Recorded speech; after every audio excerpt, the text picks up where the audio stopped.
Vous savez que ce qui est essentiel dans la vie chrétienne, c'est la vérité de Dieu. La vérité de Dieu.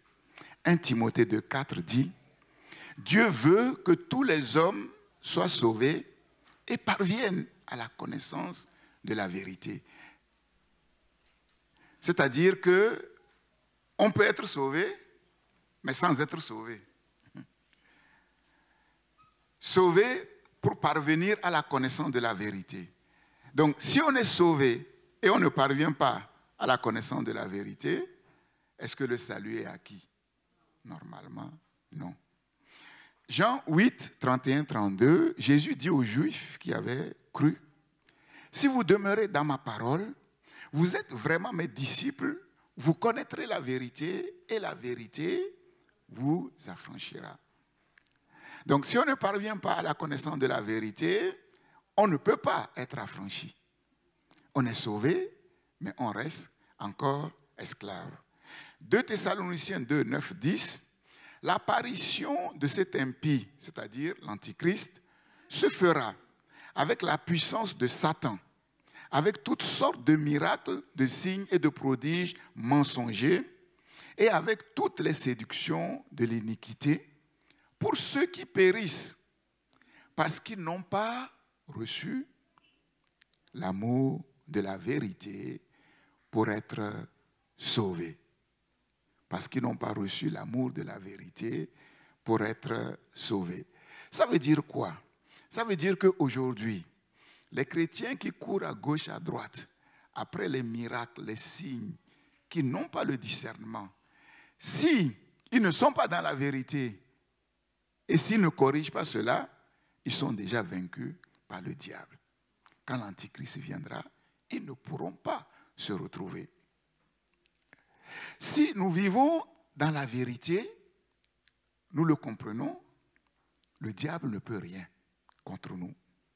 Mais si nous ne vivons pas selon la vérité de la parole de Dieu, ce que nous sommes, ou ce que nous disons que nous sommes, et ce que nous faisons, c'est du vent. Ce que nous sommes, ce que nous faisons, c'est du vent. Dieu a délivré les enfants d'Israël de l'esclavage d'Égypte pour immédiatement après les conduire dans le désert. Pourquoi Dieu a conduit les enfants d'Israël dans le désert? Pour connaître dans le désert la vérité qui devait les affranchir pour de bon. La vérité qui leur permettrait d'entrer dans les projets que Dieu a préparés pour eux. Mais nous le savons. S'il vous plaît, ne laissez pas les enfants seuls, que les parents gardent les enfants à côté d'eux. Ils ne les laissent pas seuls.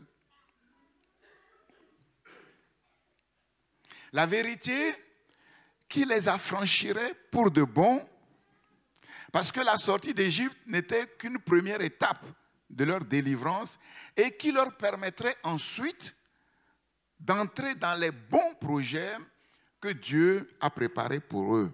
Mais nous le savons, Israël a rejeté la vérité de Dieu. Et quelle a été la conséquence de ce rejet?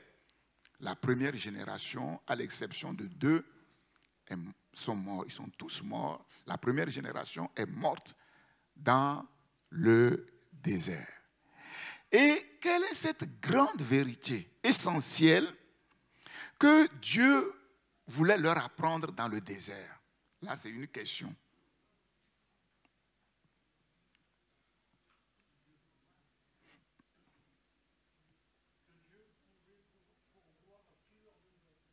Oui. C'est bien, mais ça s'appuie sur quel verset? L'homme ne vivra pas de pain seulement, mais l'homme vivra de toute parole qui sort de la bouche de Dieu. Deutéronome, chapitre 8, verset 3. Et pour que l'homme puisse assimiler cette grande vérité, il fallait qu'il soit humilié. Il fallait qu'il soit humilié. Qu'est-ce que ça veut dire? Dieu voulait apprendre cette vérité vitale, essentielle à Israël, que en vérité, il n'y a qu'un seul Dieu. Il n'y a qu'un seul créateur.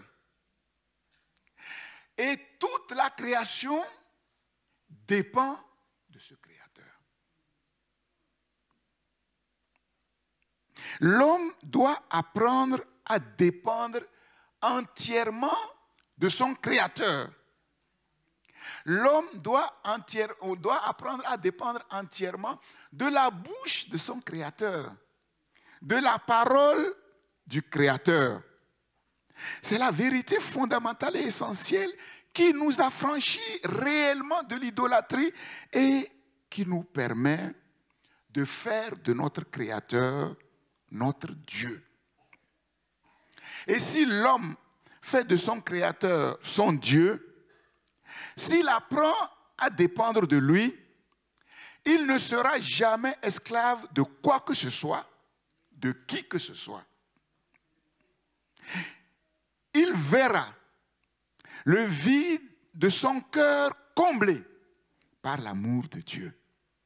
Ses ennemis ne pourront rien contre lui. Le désert ne pourra rien contre lui.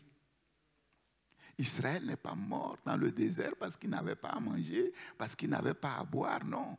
Israël est mort à cause de sa désobéissance et de son incrédulité. Les temps et les circonstances ne pourront rien contre lui. En tout temps, en toute circonstance, en tout lieu, il ne manquera de rien. L'Éternel est mon berger, je ne manquerai de rien. Il dresse devant moi une table dans le désert en face de mes ennemis. La bouche de l'Éternel, son Créateur, a le pouvoir de pourvoir à tout. Dieu dit et la chose arrive. Il ordonne et elle existe. Il ordonne et elle existe. Et dans l'enseignement que je vous avais donné sur le désert, nous avons appris que dans le désert, il n'y a qu'un seul Dieu. Satan ne peut rien dans le désert.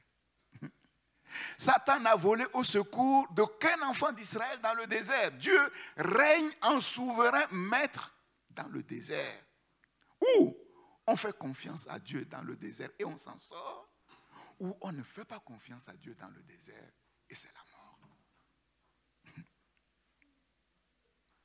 Deuxième point, le réveil de Jacob. Philippe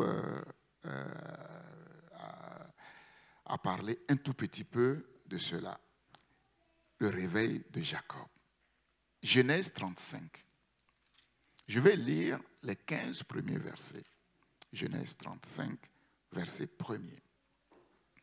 Dieu dit à Jacob, lève-toi, monte à Béthel et demeure-y. Là, tu dresseras un autel au Dieu qui t'a paru lorsque tu fuyais Ésaü ton frère. Jacob dit à sa maison et à tous ceux qui étaient avec lui, ôtez les dieux étrangers qui sont au milieu de vous.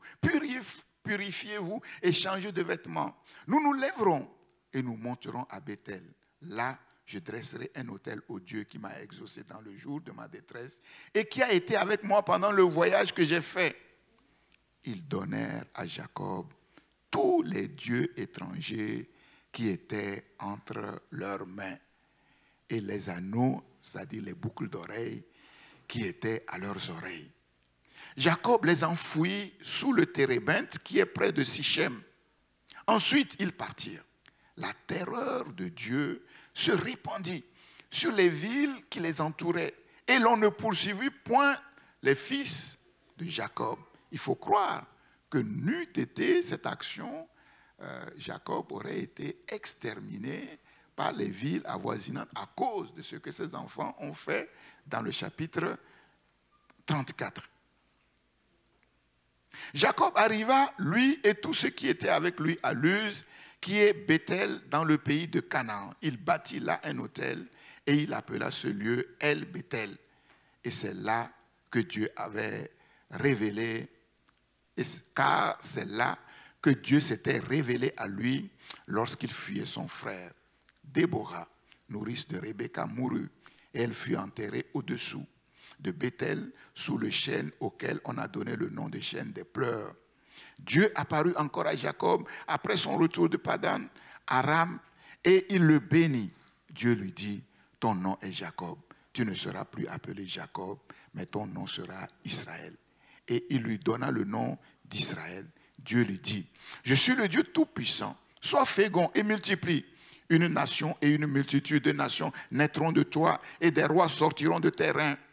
Je te donnerai le pays que j'ai donné à Abraham et à Isaac, et je donnerai ce pays à ta postérité après toi.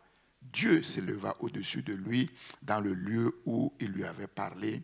Et Jacob dressa un monument dans le lieu où Dieu lui avait parlé, un monument de pierre sur lequel il fit une libation et versa de l'huile.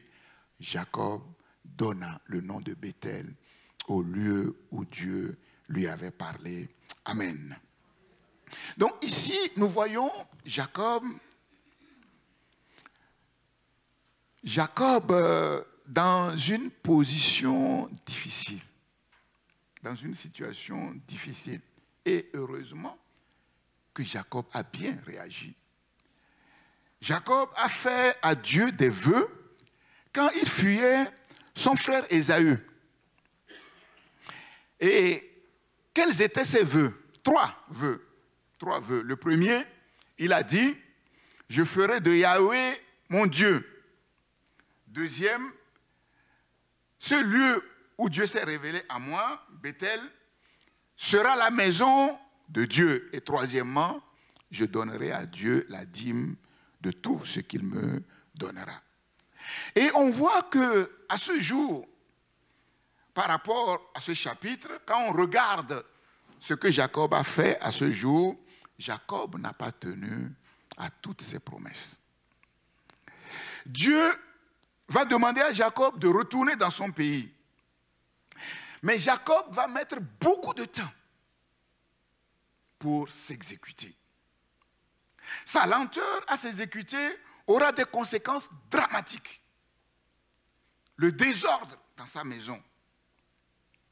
Jacob va s'arrêter à Sichem. Jacob avait-il besoin de s'arrêter à Sichem? En vérité, non. Non. Et qu'est-ce qui s'est passé à Sichem? Sa fille Dina va se montrer très imprudente et légère. Elle va sortir à la rencontre des autres jeunes filles de la ville. Et le prince Sichem, fils de Hamor, parce que Dina était très belle, va l'enlever et va la violer. Désordre terrible. Dina, violée, ses frères Siméon et Lévi vont se lever avec ruse pour massacrer les mâles, tous les mâles de la vie. Terrible. Ils vont leur dire avec ruse, voilà, nous voulons donner, mon propos ce n'est pas de parler en détail là-dessus, nous voulons donner votre fille en mariage à Sichem, mais il faut que vous soyez comme nous, il faut vous circoncire. En fait, c'était la ruse pour qu'ils se circoncisent pendant qu'ils souffraient. Ils se sont jetés sur eux pour les massacrer. Là, Jacob prend conscience que sa famille était spirituellement décadente, loin de Dieu. Un obstacle majeur dans sa maison empêchait le plan de Dieu de s'accomplir. Et cet obstacle majeur, c'est l'idolâtrie. Le plan de Dieu pour Jacob était en suspens. En suspens.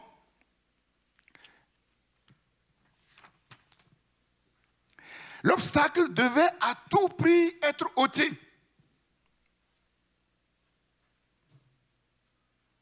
Le péché caché qui offensait Dieu, qui empêchait la communion avec Dieu et qui empêchait Dieu de révéler à Jacob les choses qui allaient éclairer le chemin de sa destinée.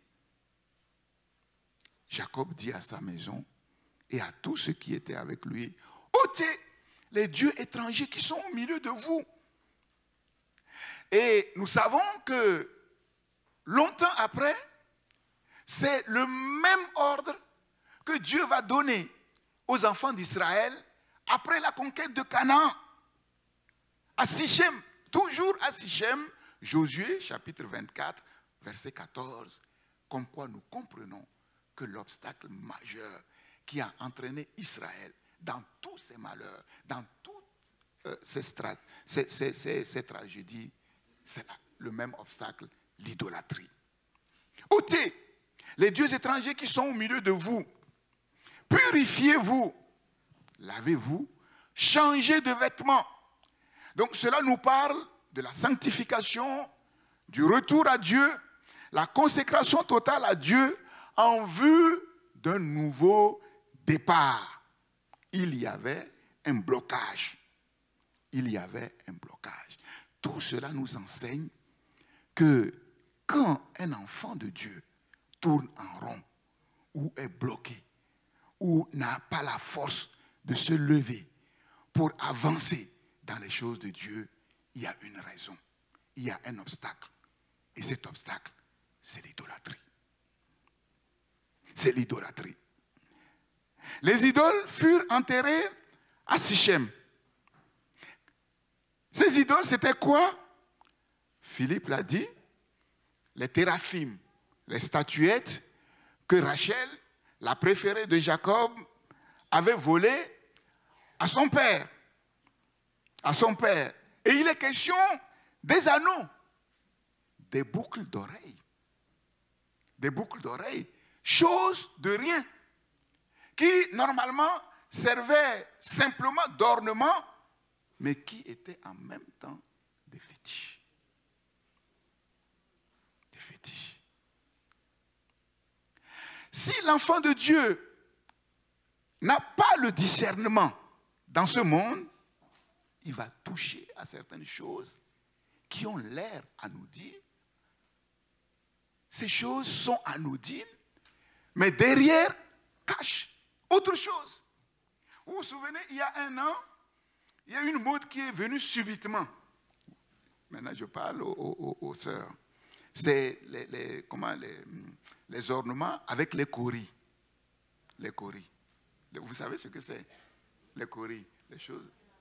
Mais ce que beaucoup ne savent pas, c'est qu'en Afrique, les coris étaient utilisés pour consulter les démons. Les coris étaient utilisés pour consulter les démons. Et puis c'est subitement à la mode, et même les enfants de Dieu se jettent dessus, sans discernement. Mais ce n'est pas parce qu'on ne sait pas. C'est pour ça que j'ai parlé des péchés involontaires. Et c'est pour cela que la Bible nous dit de ne pas suivre aveuglement les modes. De ne pas suivre, de vous conformer pas aveuglement aux modes. Ça paraît rien. C'était des boucles d'oreilles pour orner les jeunes femmes, les jeunes filles, les femmes. Mais ces boucles d'oreilles étaient des fétiches. Impossible communion si la maison de Jacob ne se séparait de ces choses. Les idoles furent enterrées à Sichem. Les idoles ont été enterrées à Sichem. Sichem, ici, c'est le symbole, en fait, de la mort à soi. Ce n'est pas seulement la mort des idoles, mais la mort à soi. La mort de la vieille nature, profondément idolâtre, profondément attachée aux idoles et aux traditions. Impossible révélation, impossible nouveau départ sans la séparation avec les idoles, sans enterrer les idoles à Sichem. Sans le renoncement à la vieille nature, avec toutes ces pratiques, ces liens, ces relations malsaines, ces désirs impurs, il n'est pas possible d'entrer en communion avec Dieu et de voir Dieu se manifester.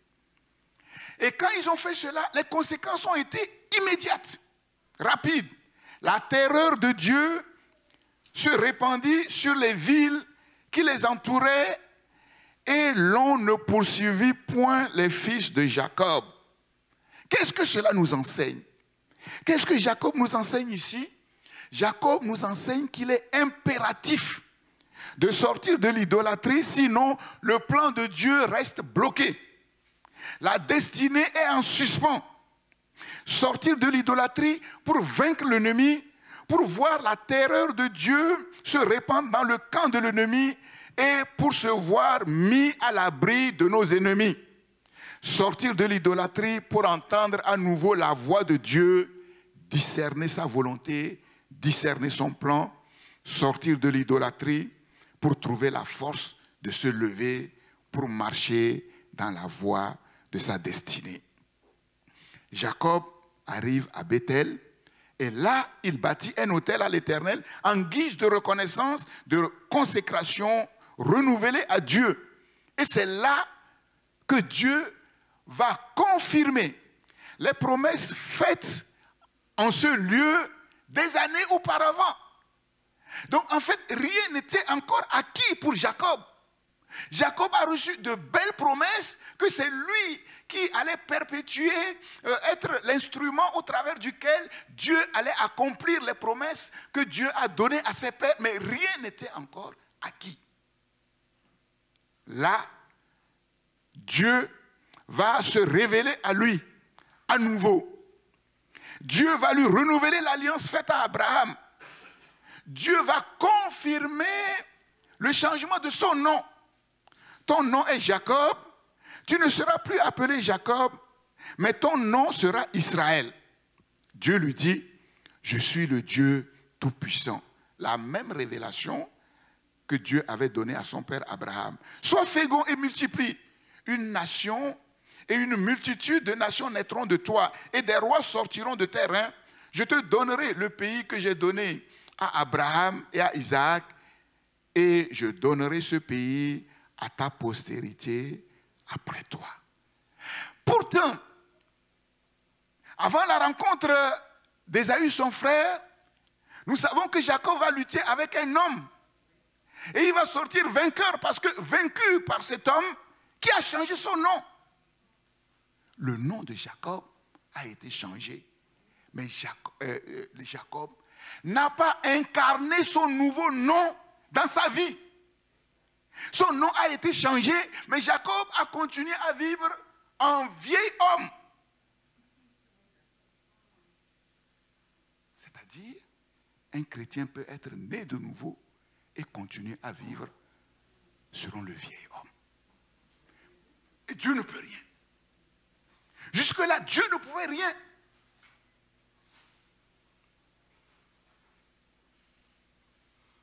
Là, Dieu va confirmer le changement de son nom.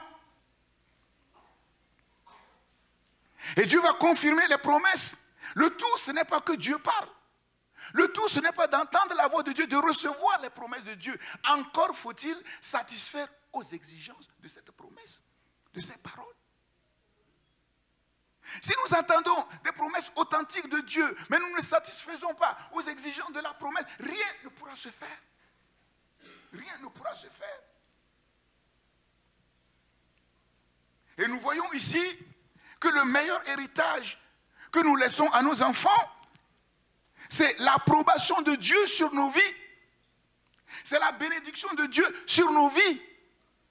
Si Jacob n'avait pas fait ce qu'il devait faire pour être approuvé de Dieu, pour que la bénédiction de Dieu lui soit renouvelée, mais Jacob aurait été une pierre d'achoppement pour sa maison, pour sa famille. El Shaddai, Dieu tout-puissant, Dieu tout-suffisant.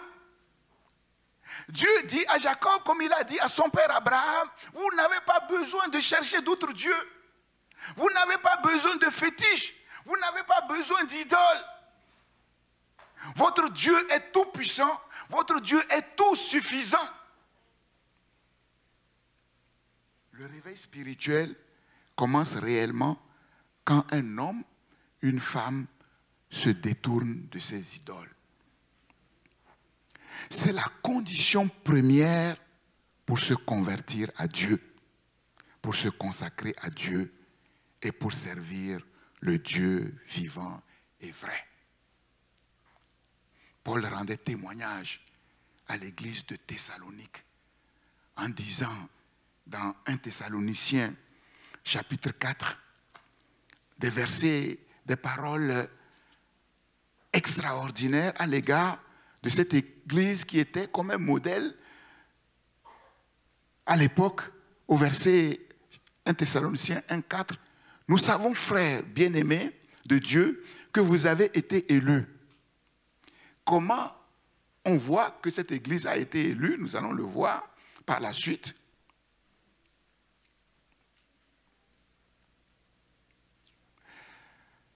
Notre évangile ne vous a pas été prêché en parole seulement, mais avec puissance, avec l'Esprit Saint et avec une pleine persuasion. Mais comment s'est manifestée cette puissance? Ce n'était pas les guérisons. Ce n'était pas parce que les aveugles voyaient. Non, non, non, non, non. La vraie puissance de Dieu, nous allons le voir, agit essentiellement dans le cœur. Car vous n'ignorez pas que nous nous sommes montrés ainsi parmi vous à cause de vous. Et vous-même, vous avez été mes imitateurs et ceux du Seigneur. La puissance de Dieu a été telle que les chrétiens de Thessalonique, en fait, se sont comportés comme des imitateurs de Paul, c'est-à-dire des imitateurs du Seigneur lui-même, en recevant la parole au milieu de beaucoup d'afflictions, avec la joie du Saint-Esprit, en sorte que vous êtes devenus un modèle pour tous les croyants de la Macédoine et de l'Achaïe. Non seulement, en effet, la parole du Seigneur a retenti de chez vous dans la Macédoine et dans l'Achaïe, mais encore votre foi en Dieu s'est fait connaître en tout lieu de telle manière que nous n'avons pas besoin d'en parler. Verset 9, car on raconte à notre sujet quel accès nous avons eu auprès de vous et comment vous vous êtes convertis à Dieu en abandonnant vos idoles pour servir le Dieu vivant et vrai et pour attendre des cieux son Fils qu'il a ressuscité des morts, Jésus, qui nous délivre de la colère à venir. Il n'est pas possible de se consacrer à Dieu, de servir Dieu sans une séparation radicale avec les idoles. Ceux qui me disent Seigneur, Seigneur, n'entreront pas tous dans le royaume des cieux, seulement celui qui fait la volonté de mon Père qui est dans les cieux. Plusieurs me diront en ce jour-là, plusieurs, pas quelques-uns. Et là, ce sont les pentecôtistes qui sont visés. Plusieurs, beaucoup, me diront en ce jour-là, Seigneur, Seigneur, n'avons-nous pas prophétisé en ton nom? Seigneur, Seigneur, n'avons-nous pas chassé les démons en ton nom? Seigneur, Seigneur, n'avons-nous pas fait beaucoup de miracles en ton nom? Et je leur dirai ouvertement, clairement, retirez-vous de moi. Je ne vous connais pas, vous qui commettez l'iniquité. Vous qui commettez l'iniquité. Mais comment est-ce possible que prophétiser, chasser les démons, faire beaucoup de miracles, soit considéré comme des œuvres mauvaises? Elles étaient des œuvres mauvaises. Pourquoi? Parce qu'elles sont commises dans l'iniquité. C'est-à-dire qu'elles ne faisaient pas partie du plan de Dieu. Ils ont fait des choses qui n'étaient pas conformes à la loi de Dieu, conformes à la volonté de Dieu. Ça veut dire quoi? On revient sur les enseignements du début, les dons qui sont déconnectés des donateurs, du donateur, pour être au service de la gloire de l'être humain, comme le diable l'a fait. C'est sérieux. Des œuvres qui paraissent bonnes, mais qui sont mauvaises. Et la Bible dit plusieurs. Donc, plusieurs parmi les pentecôtistes, après avoir prophétisé, chassé les démons, fait beaucoup de miracles, vont se retrouver en enfer. Quand je parlerai les langues des hommes et des anges, si je n'ai pas l'amour, je suis comme un airain qui résonne, comme une cymbale qui retentit. En termes populaires, un tonneau vide qui fait du bruit.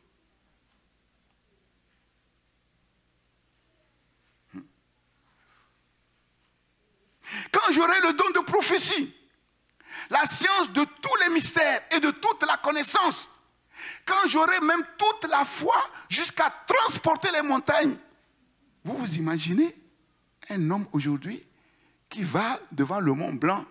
Mont Blanc, déplace-toi. Et le Mont Blanc se déplace. Imaginez ce que cet homme, cette femme va devenir dans cette génération.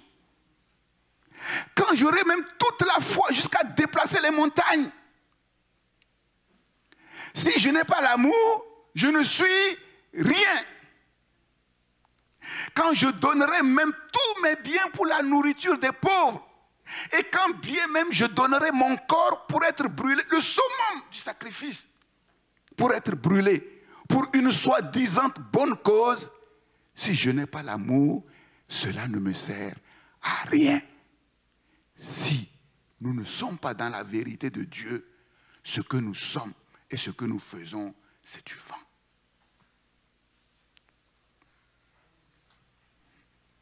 Le monde va acclamer. Mais nous savons que le monde se fiche de la vérité de Dieu. Et le monde ne juge que sur la base des dons et des talents naturels.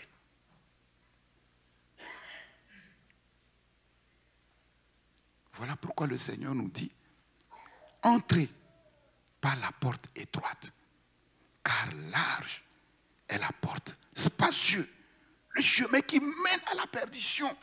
Et il y en a beaucoup qui entrent par là. Mais étroite est la porte, resserrée, le chemin qui mène à la vie. Et il y en a peu qui les trouvent. Matthieu chapitre 7, verset 13, 14. Cette porte étroite, c'est la porte de la vérité. Ce chemin resserré, c'est le chemin de la vérité. Et nous savons que très peu d'êtres humains sur la terre aiment la vérité.